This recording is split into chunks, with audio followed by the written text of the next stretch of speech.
शांति। अव्यक्ति परिवार में आपका स्वागत है। आज है दिन 3। रूहानी रॉयल्टी और प्योरिटी की पर्सनालिटी धारण करो। आज का विषय है प्योरिटी की रूहानी रॉयल्टी। अव्यक्ति इशारे। पवित्रता सिर्फ ब्रह्मचर्य नहीं, वह तो फाउंडेशन है, लेकिन साथ में और 4 भी हैं। क्रोध और सभी साथी जो हैं, उन महाभूतों का त्याग, साथ साथ उनके भी जो बाल बच्चे, छोटे छोटे अंश मात्र वंश मात्र हैं, उनका भी त्याग करो। तब कहेंगे प्योरिटी की रूहानी रॉयल्टी धारण की है। अभी हम मोहिनी दीदी से सुनेंगे।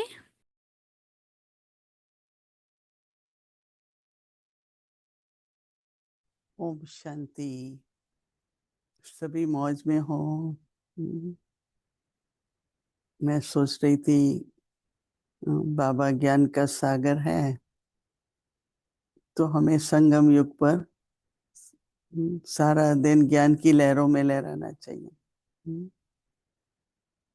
भिन्न भिन्न तरह का मनन चिंतन, भिन्न भिन्न तरह की गहराई ज्ञान की। समुद्र में गहराई होती है ना, सागर में जितनी गहराई होती है उतनी उछल भी होती है। तो और योग का झूला है। ज्ञान सागर है और योग का बाबा ने झूला दिया। ये दो ही चाहिए ना। समाये रहो बाबा के प्रेम में, लहरों में लहराओ। सारा दिन कुछ न कुछ सवेरे की मुरली से 1-2 पॉइंट लेके दिन भर में उस पर मनन चिंतन करो, अभ्यास करो, स्थिति बनाओ। ये बहुत बहुत जरूरी है। नहीं तो इधर उधर के संकल्प आएंगे, समय चला जाता है, श्वास व्यर्थ जाते हैं और प्राप्ति कुछ नहीं होती। नहीं, जैसे बाबा उदाहरण देते हैं कि अगर आप दही को विलोरोगे तो बटर आएगा, पानी को विलोरते रहोगे तो क्या आएगा? थकावट आएगी, निराशा आएगी। तो जितना जितना ज्ञान का कोई भी एक बात ले लो, चाहे बाबा कहता है आत्मिक स्थिति है, घर की बात है, कोई भी एक पॉइंट सवेरे की मुरली की लेके हर ट्रैफिक कंट्रोल में 1-1 घंटे के बाद जब थोड़ा रुकते हैं तो ज्ञान का मनन करो। मनन करते करते कहते हैं मन मनाभा हो जाएंगे, मन बाबा की तरफ एकाग्र हो जाएगा। ज्ञान का मनन नहीं है तो मन की स्थिरता भी नहीं होगी। तो आज बाबा कह रहे हैं कि रूहानी, रूहानी का मतलब अलौकिक। एक जिस्मानी होता है, वो होता है लौकिक। तो हमारी बाबा कहता है पर्सनैलिटी अलौकिक हो। तो दोनों दो एग्जाम्पल सामने आते हैं। ब्रह्मा बाबा भी कहे, दादी गुलजार है, और भी दादी हैं, मामा थी। बाबा तो जब समुद्र किनारे बॉम्बे में पैदल जाते थे तो लोग गुजर जाते थे, फिर रुक के पीछे देखते थे ये कौन है। इतना बाबा में रॉयलिटी थी। और हर एक की तरफ फिर कोई आ भी जाता था, बस बाबा श्रेय की दृष्टि पर कुछ बोलते नहीं थे। बाबा रास्ते में कभी नहीं बोलते थे, सिर्फ स्नेह की दृष्टि।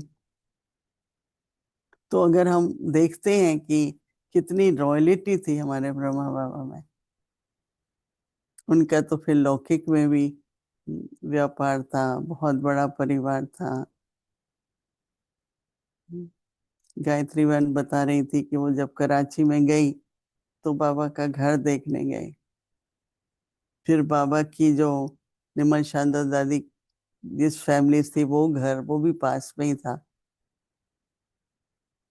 तो बहुत बड़े बड़े घर, महलों की तरह, क्योंकि हीरे जवाहरात के व्यापारी था और समाज में भी बहुत मान्यता थी।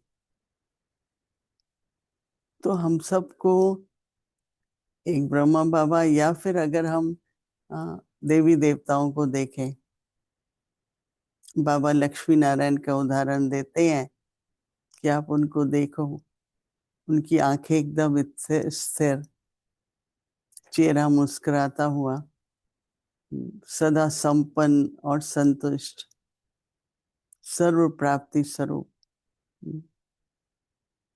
तो हमें भी तो और क्या चाहिए।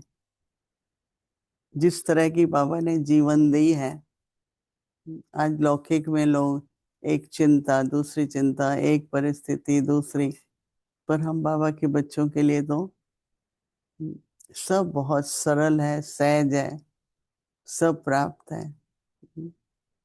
कोई कमी नहीं है बाबा के बच्चों के लिए। ऐसी पालना बाबा कर रहे हैं। परंतु अलौकिकता, हमारा उठना बैठना चलना व्यवहार बोलना सब अलौकिक हो।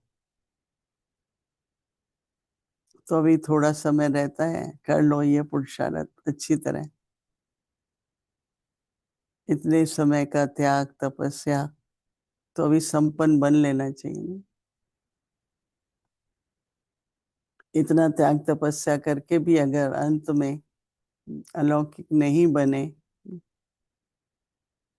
तो इसलिए संपन्न बनो और अलौकिक बनो। उसको कहते हैं रूहानी रॉयलिटी।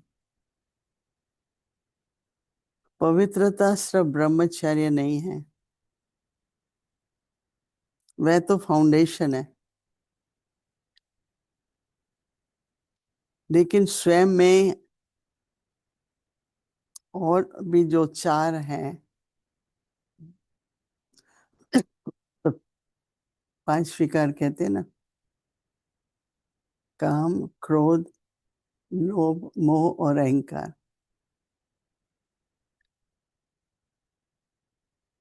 तो बाबा कहते हैं क्रोध और सभी साथी उन महाभूतों का त्याग,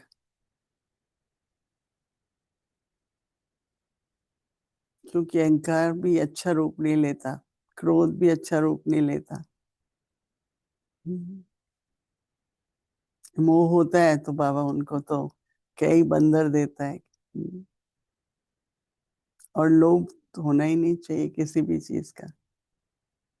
तो बाबा कहते हैं इन महाभूतों का त्याग साथ साथ उनके भी जो बाल बच्चे छोटे छोटे अंश मात्रा हैं, उनका भी त्याग करो। क्रोध नहीं होगा तो आवेश होगा, आवेश नहीं है तो अधीरता है, कभी चिड़चिड़ापन होगा। लेकिन एकदम सरल और शांत स्वभाव हो, तो बाबा कहते हैं उनका भी त्याग करो, तब कहेंगे प्योरिटी की रूहानी रॉयलिटी धारण की है। बाबा के रॉयल बच्चे हैं हम सभी, अपनी रॉयलिटी बनाए रखेंगे। हर प्रकार की रॉयलिटी चाहिए, चाहे खाना खा रहे हैं चाहे बना रहे हैं, ज्ञान सुना रहे हैं चाहे सुन रहे हैं, जो भी कर्म हम करते हैं वो अलौकिक होना बहुत जरूरी है। संगम का समय व्यतीत होता जा रहा है। बाबा कहते हैं बहुत नाजुक समय आएगा, परंतु अपनी इतनी स्थिति मजबूत हो, अंगद के समान, कि रावण भी उठ के आ जाए तो भी पैर नहीं हिला सके। और वो बाबा कहते हैं हमारा निश्चय, हमारा विश्वास थोड़ा भी डगमग हो जाते हैं ना निश्चय में, ये भी क्वेश्चन क्यों आए क्या होगा। अरे अभी तक बाबा ने इतना अच्छा किया है तो आगे क्या होगा, और अच्छा होगा ना। और सेवा करते हैं तो कमाई भी जमा है, पुरुषार्थ करते हैं योग करते हैं तो हल्कापन भी है। तो एक अलौकिकता हमारे जीवन में, सदा संतुष्टि चेहरे पर, मुस्कुराता चेहरा, सदा मौज में, खुशी में। हमारे बाबा तो इतने लाइट रहते थे हर बात में। कभी कभी सवेरे फूल लेके आते थे, बहुत खुशबू वाले। और कुछ चिड़ियाएं आती थी, वो जब टोली देते ना तो नीचे गिर जाता है। तो जब दरवाजा खुलता था तो चिड़ियाएं आ जाती थी, तो बाबा को बहुत अच्छा लगता था। पक्षी भी अच्छे लगते थे, फूल भी अच्छे लगते थे, फल भी अच्छे लगते थे। हर चीज को बाबा बहुत, प्रकृति को इतना अच्छी तरह से प्यार करते थे। प्रकृति से मिलता है ना, अनाज भी मिलता है तो फल भी मिलता है। जीवन निर्वाह तो प्रकृति करती है। हवा भी है तो पानी भी है तो अग्नि भी है। आकाश है, पृथ्वी है, पांचों तत्व। तो इसलिए कैसे हम अपने व्यवहार में वो अलौकिकता लाएं।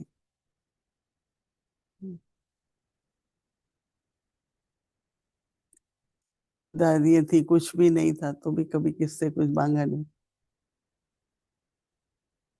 धीरे धीरे जब सबकी भावना बनती गई तो अपने आप ही कोई आटा ले आता था, हाँ कोई कुछ ले आता था,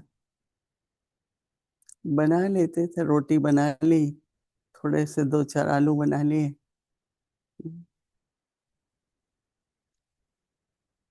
इतना साधारण, इतने बड़े बड़े परिवार से और इतना साधारण, परंतु मोड़ के पीछे नहीं देखा कभी। कितने भी विघ्न आए, हमें तो आगे ही बढ़ना है।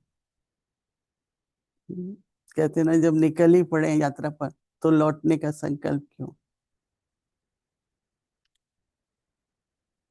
तो अपनी त्याग तपस्या, उसका फल देखने के लिए हमें हर बात में अडोल रहना बहुत जरूरी है। तो उससे क्या है, पर्सनालिटी अलौकिक हो जाएगी। ओम शांति।